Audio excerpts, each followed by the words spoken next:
Okay, pangalawang topic natin, itong patungkol sa pagbisita ng BOC sa bahay ng mga diskaya. Nako, heto po. Matindi po. Titingnan na natin kung nandiyan pa yung mga sasakyan ng Diskaya dahil tinulungan naman tayo ng Korte ng Manila na tingnan natin kung talaga nandiyan. Ang pakay natin, mapagbayad ng tamang buwis kung talagang meron kulang doon sa mga busya binayaran. Yan, isa ngayon of course, ang direksyon na binigay sa atin ng Pangulong Bongbong Marcos, tingnan natin talaga kung may mga violation. Doon din sa nangyayari mga pag-imbestiga ng Blue Ribbon Committee na hinahandle ni Senator Marcoleta. So tumutulong din tayo dyan upang malaman natin talaga kung yung bang mga luxury vehicles ay talagang nakapagbayad ng tama at kung talagang meron mga violations sa batas. So tingnan natin, bibigyan natin sila ng pagkakataon, ipapakita naman sa ating mga dokumento nila kung talaga nagbayad sila. Sa search warrant, ilan po ba ang forward na? 12. Sa ulat kasi sa social media, di ba, ang inaamin nila parang 40, di ba? So kaya lang, ang sa search warrant kasi kailangan fully identified with the details. So 12 din yung identify natin. Ngayon, kung may makikita tayong iba sa loob, plain view doctrine naman yan, pwede na natin isama yun. No? Ngayon, kung meron naman dyan mga nakatakas na o nailabas na, ano rin naman yan sa dulo nito makikita rin naman natin yan dahil ititimbre na natin kagad sa Highway Patrol Group. Bago lang ngayon yung pinuno niyan, si Colonel Marantan, si Hansel. Nag-usap kami yan kahapon. Eventually, masusukol din naman natin yan. Kaya ko ako sa pamilya ng Diskaya bilang advice, para maipakita nila yung good faith. Dali nila rito hanggang bukas siguro, ipakita nila sa atin yung mga papel upang magkaroon sila ng pagkakataon na mabayaran ng tama. Kung talaga naman binili nila ito ng tama, no? Ngayon kung binili naman nila ito sa isang dealer or broker at may pagkakamali, doon kami pupunta. Ibig sabihin, posible naman na buyers in good faith sila. At this point, tinitingnan muna natin sila na possible buyers in good faith sila. Titingnan natin yung dokumento kung saan naman sila bumili ng mga sasakyan nila at yung mga dealers niya, kung tama ba pinagbayaran. Otherwise, ang BOC ay mapipilitan tayong gamitin yung ating kapangyarihan upang gamitin namin tinatawag na Warrant of Seizure and Detention, WSD. Kukuhanin natin mga sasakyan na yun at titingnan natin kung hanggang saan po yung pananagutan ng mga mismong nagbenta o nag-import nito. Meron na tayong mga informasyon pero sisiguro din natin tama at accurate. Ayan natatawa ako kasi nagkakaguli mga reporter eh. Alam niyo po, ayon nga po sa balita, dalawa lang po ang naabutan nila na luxury car doon. Wala na po yung mga luxury car na 40. Tapos doon sa sa vlog ni Julius Babaw at ni Corina 40. Pagdating ng Senado 28 na lang. Pagdating ng BOC, dalawa na lang. Wala na po. Napakaluwag na nung garahe. Hindi to ganito nung pumunta dyan si Corina saka si Julius Babaw. Napakaluwag na halos ilan na lang to. At tingin ko mga iba dito sasakyan ng mga tauhan nila. Wala na yung mga ano pa tawag kasi hindi ako sa mga kotse na mga mamahalin, Rolls-Royce. Ay natuwa daw dahil sa payong. Tapos etong yung kulinan ba tawag doon? Ano ba 'yun? Mga Defender. Wala na. Maserati na lang, isang Maserati saka isang Mercedes-Benz na lang po natira. Yung Tacoma yan. Alam ko yan kasi ang Tacoma sikat sa US at ang ganda ng pagkakagawa niyan, parang malaking Hilux. Wala na din. Mga Bentley wala na din. So saan nagpunta? Saan to napunta? Bugatti, ayun Bugatti.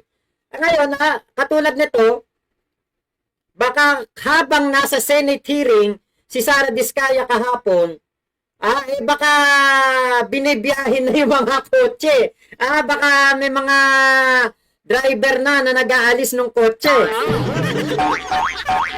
Di ba, biruin mo 40, naging 28, ngayon 2 na lang. Paano yan, minagic? Hindi mo mabubuhat yan ng isang sakayan lang. Ng isang alisan lang. Kailangan mo ng mga 40 driver para maialis yan. Yan yung sinasabi ko. Na sa bagal ni Marcoleta na mag-imbestiga. Wala na, di ba? Gano lang yun kung meron silang inilagay doon 2 tao.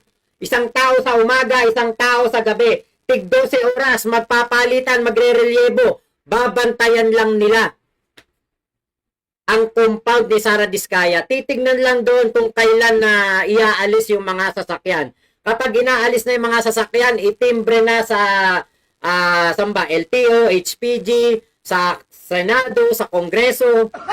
Diba?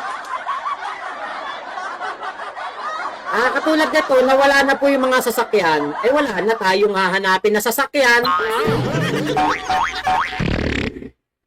Diba? Wala na yung mga sasakyan, wala na. Kumbaga tayo, mag-aabang na lang kung kailan po ito makikitang muli. Ganun na lang po mangyayari sa atin. Abangers na lang tayo. Kung kailan ulit ito ipapakita. Diba? Piruin mo, itago mo, ganun karaming sasakyan. Kala ko ba handang makipagtulungan, handang makipag-coordinate sa pamahalaan. Diba? Bakit ganun itatago? Diba? Sabi nga nitong BOC chief, hindi nila tinitignan si Sara Diskaya na bumili ng smuggled na sasakyan. They are in good faith nung binili nila ito. Buyer in good faith. So, kailangan talaga natignan yan. Diba? Tayo nga, pag nga tayo, bumili tayo ng second hand na sasakyan Grabe ang mga pagtingin na gagawin natin at gagawin din sa atin ng mga kapitbahay natin. Diba? Paano nakabili ng sasakyan yan? Diba?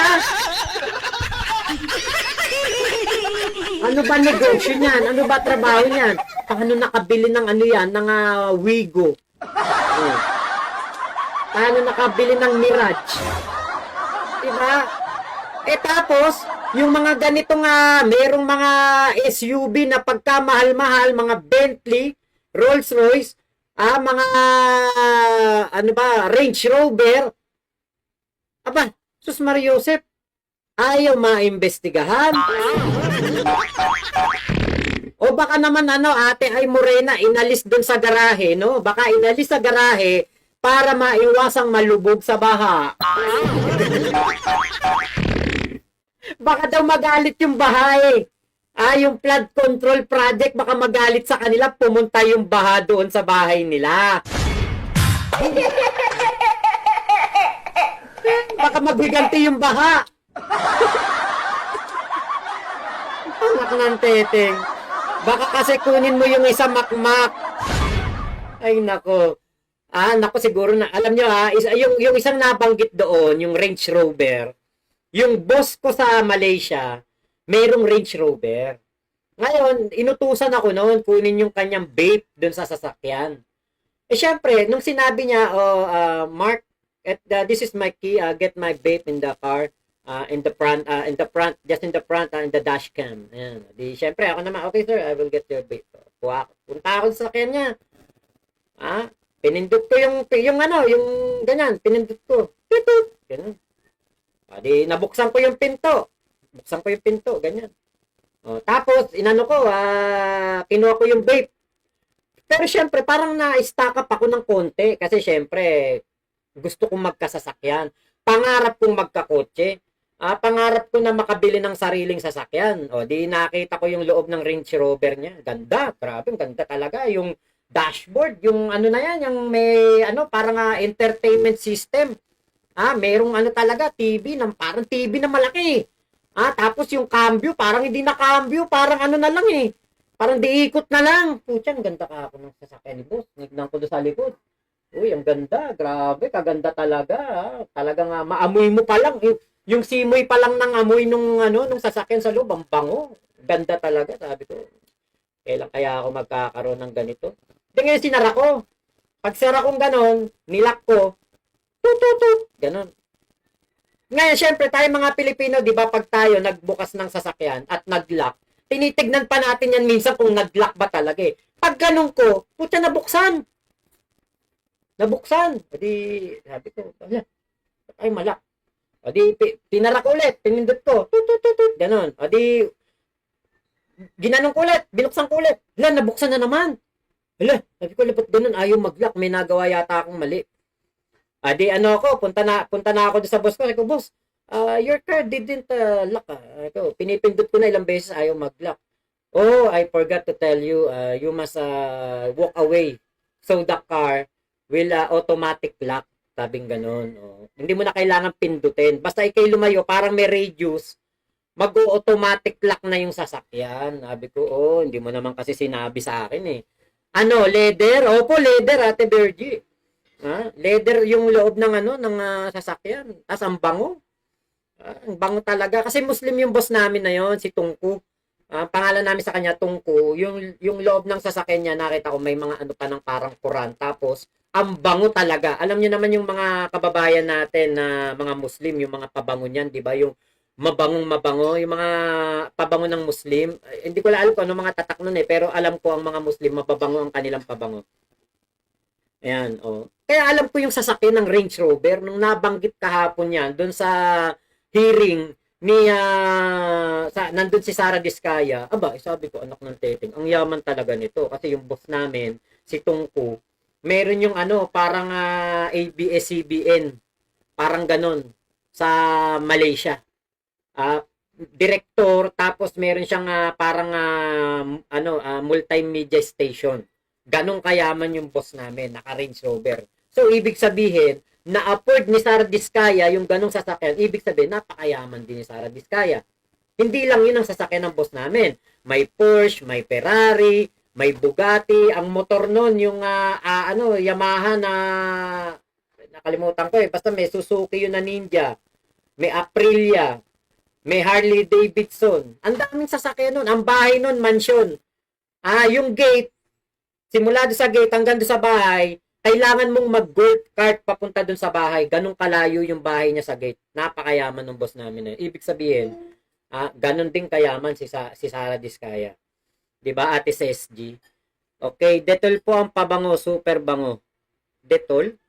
Alam ko yung Dettol parang alcohol sa Malaysia yun eh. Parang yun eh, parang mouthwash.